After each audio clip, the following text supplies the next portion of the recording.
जिवंत असताना श्रद्धांजली.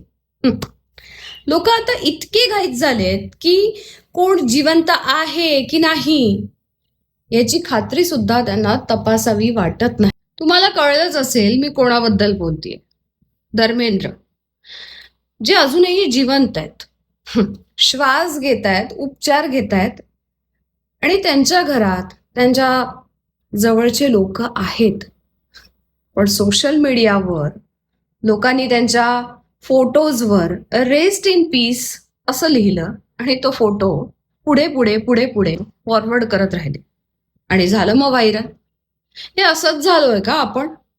एखाद्या माणसाला श्रद्धांजली देण्यासाठी आता सत्याची खात्री लागते की नाही, की आपल्याला फक्त पहिले ते ब्रेकिंग न्यूज असं असं बनायचंय? जिवंत असलेल्या माणसाला, व्यक्तीला मृत घोषित करणं ही चूक नाही? ही खरं तर असंवेदनशीलता आहे. एखाद्याच्या कुटुंबाला, चाहत्यांना, मित्रांना त्या एका खोट्या पोस्टने जे दुःख होतं ना, ते कोणत्याही RIP पेक्षा जास्त घाव घालणारं असतं. धर्मेंद्र नावाचे एक मोठे कलाकार फक्त पडद्यावर नव्हते, तर ते एका काळाचे, मोठ्या काळाचे साक्षीदार आहेत. ते आपल्या सगळ्यांच्या आठवणीतले एक एक सुंदर भाग आहे.